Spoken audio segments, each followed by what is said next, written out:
Bom, pessoal, continuando aqui nossa leitura sobre Isaías, né? Agora o livro ele vai caindo um pouco na linguagem mais poética, né? Porque são muitas profecias, oráculos contra uma nação, oráculo contra outra. Então o autor começa a utilizar muita linguagem poética, então muitos capítulos aqui não tem nada de interessante, né? Ou nada teologicamente relevante, né? Então eu pincelei aqui nesse vídeo só algumas poucas coisas, tá? Eu já estou no capítulo 16. Então do capítulo 8 a 16 não tem muita coisa, só algumas pequenas pinceladas que dá pra gente analisar junto aqui, tá bom? Quem puder já dá like aí no vídeo, que vai estar ajudando, aumenta a atividade, tá bom? Então vamos lá, aqui no capítulo 8 ele fala assim, aqui é aquela profecia do rei Acás, que depois nasce o menino, Emanuel, etc. Eis-me aqui com os filhos que me deu o Senhor, por sinais. Esse termozinho aqui que ele usa por sinais, é o que evidencia que o filho do profeta seria o sinal que ele promete lá para o rei Acás. Que ele fala assim, o mesmo Senhor vos dará um sinal. Então por isso muitos acreditam que aquele menino Emanuel seria o filho do próprio profeta. Outros acham que seria Ezequias, que era o filho do rei Acás, e Ezequias foi um bom rei, tá bom? Ó, por sinais e por maravilhas em Israel, da parte do Senhor dos Exércitos, que habita no Monte Sião. Então aqui nós voltamos, né, de novo para aquela questão do Monte Sião, né, que é muito curioso que o profeta Isaías ele dá muito valor a esse monte. Ele chega a dizer que Deus habita no Monte Sião.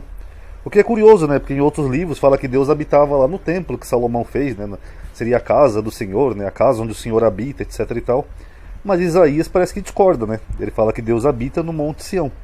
Então só aí a gente vê uma diferença teológica, né? Entre uma corrente de pensamento e outra corrente de pensamento. Quer dizer que na corrente de pensamento do profeta, era aqui que Deus habitava, ó, no Monte Sião. Tá bom? Hoje tem uma abadia lá, uma abadia católica, acho que é de Nossa Senhora, se não estou enganado. E é curioso que Isaías falou, como nós vimos naquele vídeo, né? Que foi daqui que saiu a lei, né? De Sião sairá a lei. Então esse monte aqui para o profeta, que é ali, próximo ali a Jerusalém, é muito importante, né, para o profeta. Aqui ele usa uma expressão também que eu achei interessante, né, que ele fala assim, a lei é o testemunho, se eles não falarem segundo essa palavra é porque não há luz neles. É comum a gente ver na Bíblia a expressão a lei e os profetas, né, tanto no Velho quanto no Novo Testamento. Agora aqui o autor ele utiliza testemunho.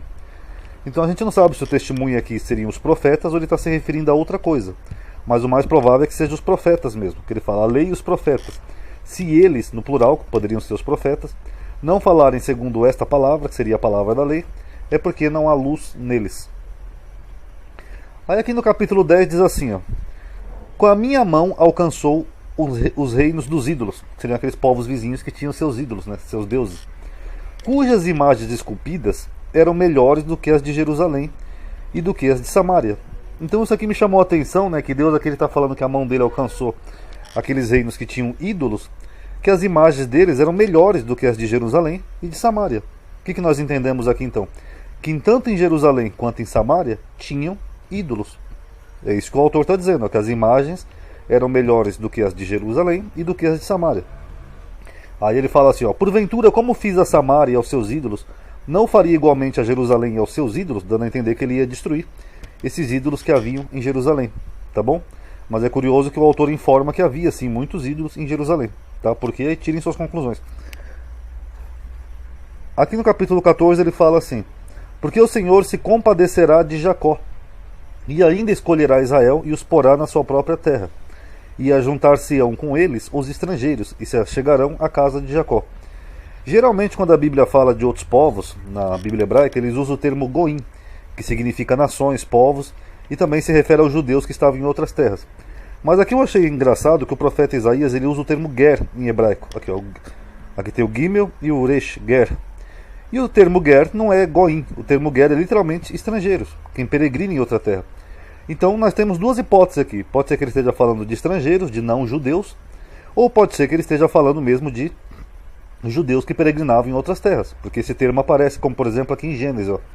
Então disse a Abraão, saibas que de certo que estrangeiros ou peregrinos será a tua descendência em terra alheia, e será reduzida à escravidão e será afligida por 400 anos. Então estrangeiro, peregrino.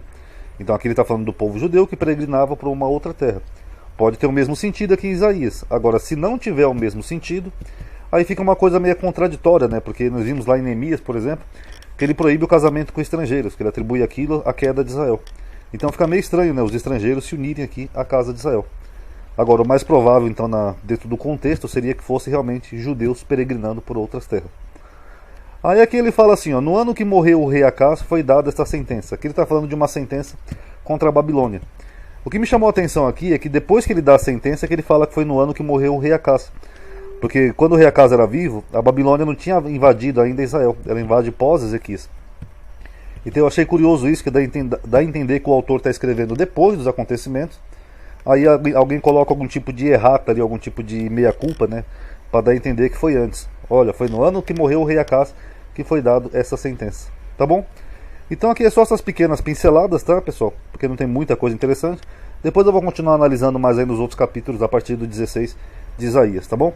Se gostou do vídeo, já sabe, deixa um like aí, isso ajuda a aumentar a atividade do canal. Obrigado por ter assistido. Paz a todos.